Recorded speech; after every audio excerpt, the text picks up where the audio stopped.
Okay, second episode of Shadowhunters. Was that not the best episode? Like I said, I thought things were gonna pick up in this episode, and did they pick up? Yes, they did. Did they deliver? Yes, they did. The Malik scenes.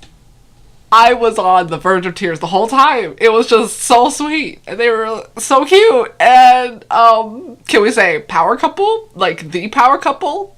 Beyonce and Jay-Z? I don't know them. I only know Magnus and Alec because that was everything. We're gonna start, as usual, talking about them because they're the only ones I really care about, and they were so cute. They start off going to this party full of other warlocks, and Alec is really uncomfy, and I would be really uncomfortable too. But then he sees Madsy, their daughter, and it's like the cutest thing where you just see the scenes with him playing. Like, it was so cute. That was adorable. And then Katarina comes up and she's like, I can't believe that you brought him here just to piss off Alonso? I want to say that's his name. Alonso. We're gonna go with it. Alonso. And I was like, I would also be that petty. That's a mood. But then he responded by saying, I brought him because he's my boyfriend. I'm like, ah! Every time they refer to each other as boyfriends, my heart just like swells. And it just gets this much closer to exploding. It's wonderful. That was adorable. And then when like the whole like magic surge thing happened, like Alec was protecting Mads, and I was like, yes!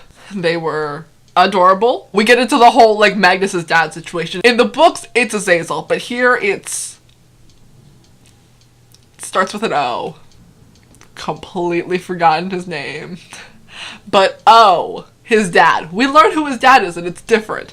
And like Magnus goes through this whole thing again of how he was like ashamed and he didn't want to tell him. And like Magnus is secretly like really insecure. He comes off as like really confident, but there's all these things that he's like keeping from Alec because he's like afraid that Alec will think differently of him. I'm like, my boy, do you not see how smitten Alec is over you? He loves you. Like, you can literally tell him that you like murdered a whole family. He'd probably be like, it's fine, I love you. Like, he is so head over heels for Magnus. And it's adorable and everything I've ever wanted ever. We didn't talk about the shampoo moment. Hold on. That moment was so cute because he talks about how he like brews his own shampoo and like Alec like likes it so much, and it was like such a cute moment. I just need more domestic moments between them where they're just together, because every time we see them they're always going through some shit and I'm like, no, I just want to see them together. I just want to see them being cute.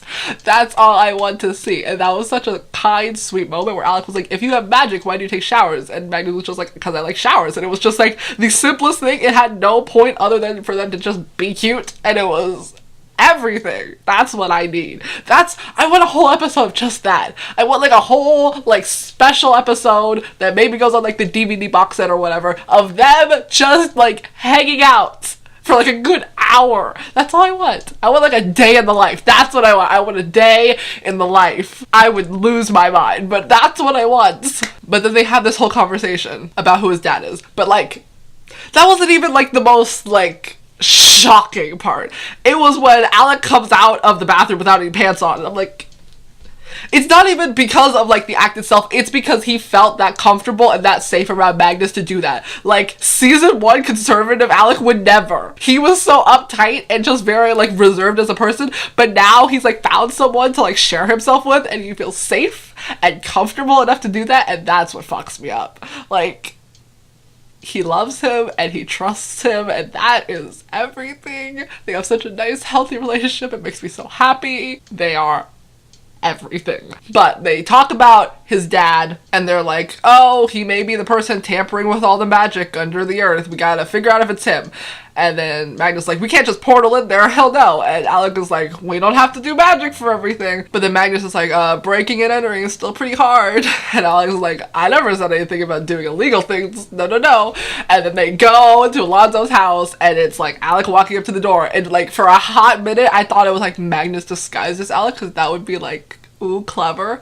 But it wasn't. It was just actually Alec, and that like really had me shook, because he was acting like really differently. But that's just because he's like a good actor, not just Matthew Daddario, because he is phenomenal. I love him. But like Alec, that was amazing. Like, he walks in and he like convinces him that he like cares about him and he like cares about justice. But then they bring up the law is hard, but it's the law quote again, and I'm like, That was a moment. Alec was talking about how no matter who did it, he like wants to bring them to justice or whatever because he cares about justice. And Alonzo's like, that's such a Shadowhunter thing to say. And I'm like, haha, get out my face. Alec, he does this whole thing where he's like, oh, you want a drink? And he like keeps like diverting Alonzo's attention away. And it's like the cleverest thing, and it was the cutest thing because he like unlocks the door so Magnus can get in and like discover who is tampering with all the magic. And it was the cutest moment ever because one, they were the best team. They work so well together. That's why they are in love.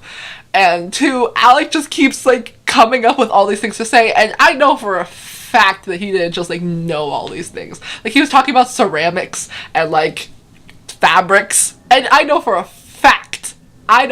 damn fact that he got all that information from Magnus. No way that season 1 to season 3 Alec just like developed all this culture. Like no. Alec didn't care about all that before he met Magnus, but Magnus cares about it. Therefore Alec cares about it because he cares about Magnus. And that makes me want to cry. That was adorable. They talked about a bunch of things and Alec just kept bringing up all these things like, oh, what a lovely home you have. Look over here and not at Magnus. And that was just quite literally everything. It was such a sweet moment of them just working together. I love seeing them work together because they're such a good team. Like, this is why they work so well in a relationship, because they're like really good partners like outside of the relationship. They're just everything. I love them a lot. But then after the whole investigation scene, we find out that it's not his dad, but actually a worse demon, which is not good. And according to the previews and stuff that basically spoiled everything, that girl is Lilith. So,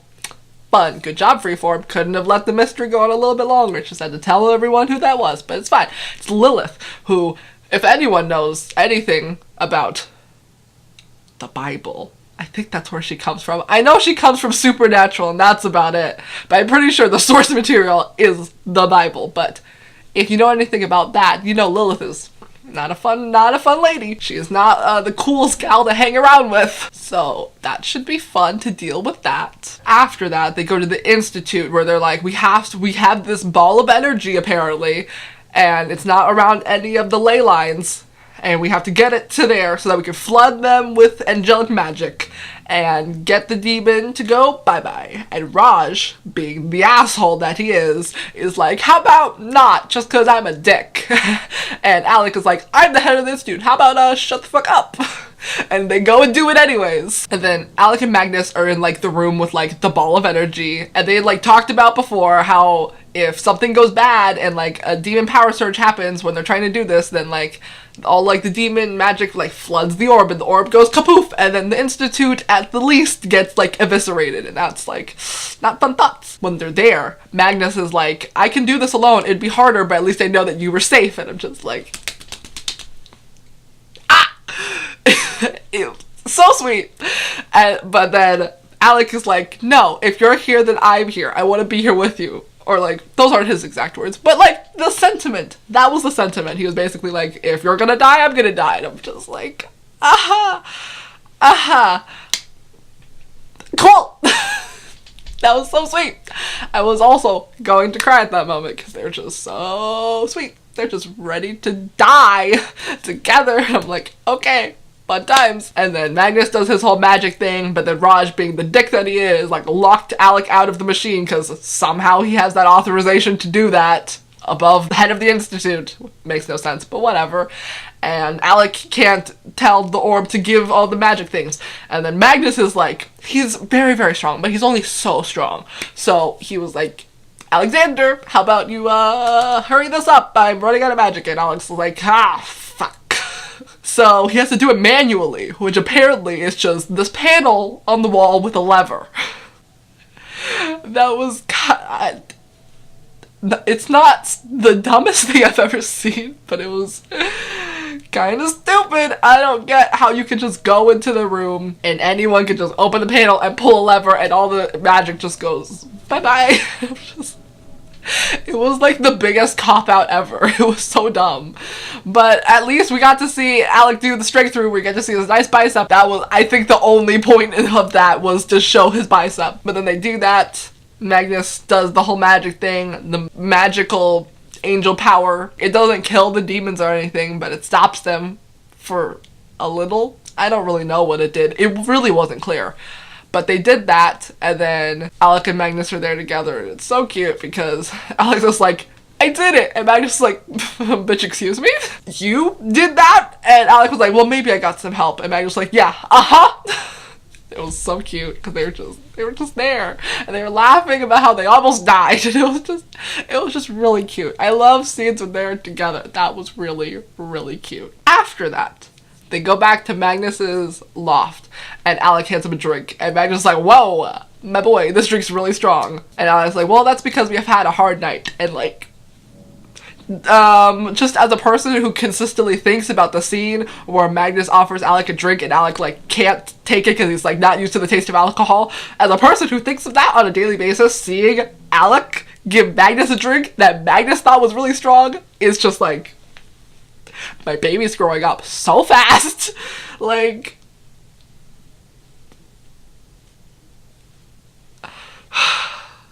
that was just a really nice moment. Just to see how Alec is growing as a person now that he's met Magnus. It's so cute. They're so cute. And then Magnus goes on like this whole thing about how he didn't want to explain who his dad was because he was ashamed and la la la la la.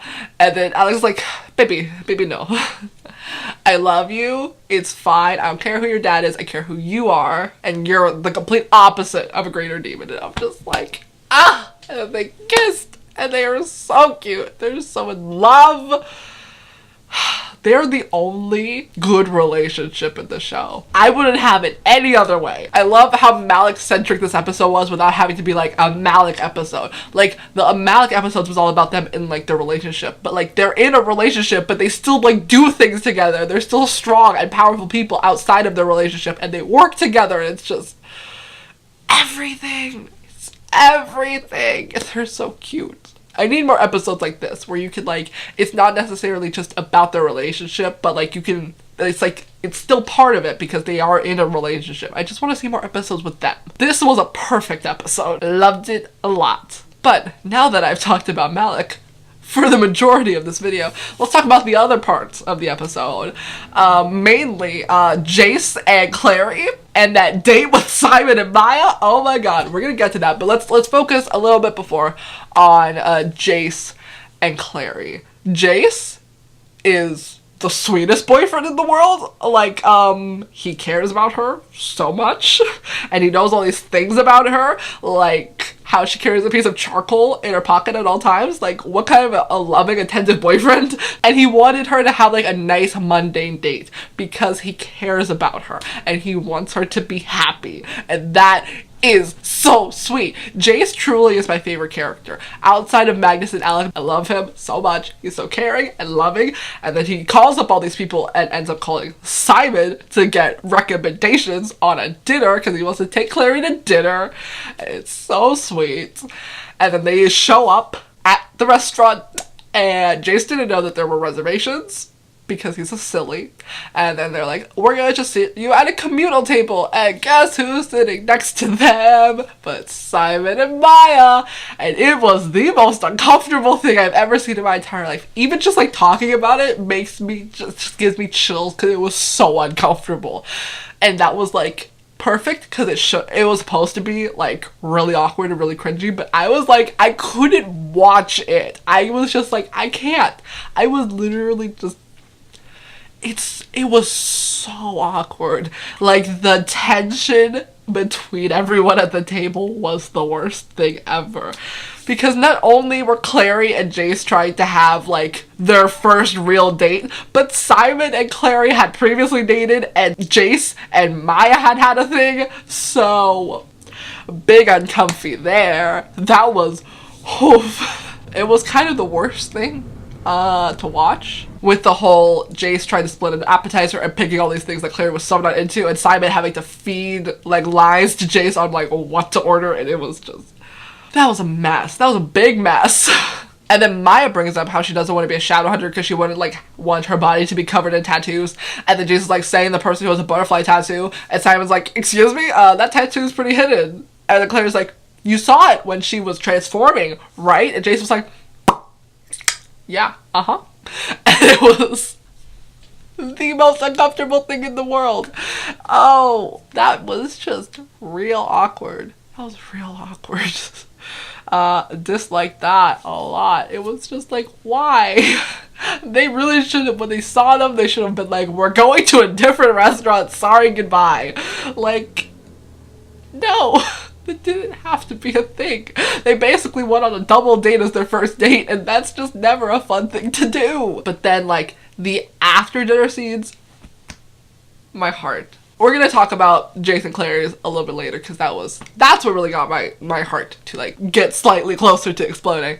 But Maya and Simon's scene, let's talk about that. Because there's been, like, a lot of, like, rumors. I think it's confirmed, but it's not really confirmed, that Simon's supposed to be pansexual, but, like, there hasn't really been anything to, like, confirm that, like, at all. He's only dated women, and there hasn't been any hints of anything otherwise. So, at least to me right now, not confirmed.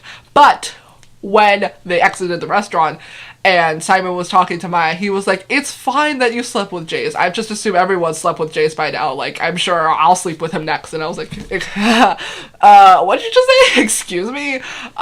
You would what? Was he just saying that to say that, or was he saying that because his character is not straight? That's what I want to know. That moment, really, that was what was important to me. Other than that, everything he said was kind of, he kind of sounded like a douchebag, honestly. He was like, you don't need to apologize. Like, it's fine that you slept with Jason. I'm like, yeah, it is. She wasn't going to apologize, like she said, because it's none of your goddamn business. Because she was single, and she had no need to apologize. So, Simon, how about you back up? I'm not the biggest fan of Simon, but on the flip side of that, someone else who I don't really like, Clary, I really like her when she's with Jace. I don't know why, but she seems so much less annoying when she's with Jace. Maybe it's because when she's with him, she's too preoccupied being with him to, like, make stupid decisions, but she just seems so much less annoying. Like, when they had the conversation outside about how, like, Jason slept with everyone, but he doesn't want to sleep with Clary, and Clary's like, why? And Jason's like, because I love you, and I've never felt this way about you, and I don't want to rush it because I'm scared that you'll see something in me that you won't like, and I'm just... what? He's such a sweet boy. I love Jace so much. That was such a sweet moment. And then Clary's like, it's fine. We're gonna be fine. Smooch. Whatever. I honestly don't remember what she said because I don't care. I don't care about her character. Because I don't really care about her character. But Jace, that was... that was such a sweet moment. That was lovely. But then afterwards, going back to Simon, all of the wolves want to be mean because they really don't like him for some reason. I don't know why. Well, I do. I also don't like him. But, like, they seem to not like him just because he's a vampire. And I'm just like, get over it. Literally, he was just eating a meal with Maya at the restaurant. Like, if they were mundanes, you wouldn't have an issue with them. Like, shut up.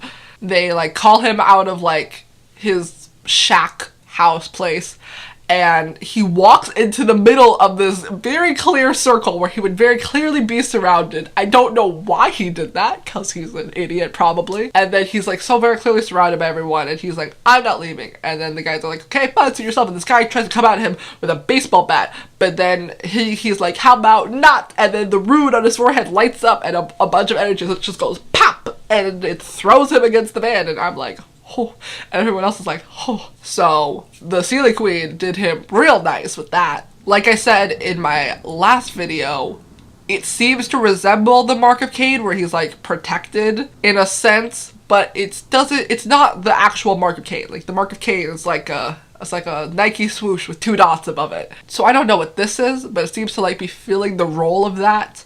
But I don't know why the Sealy Queen gave it to him.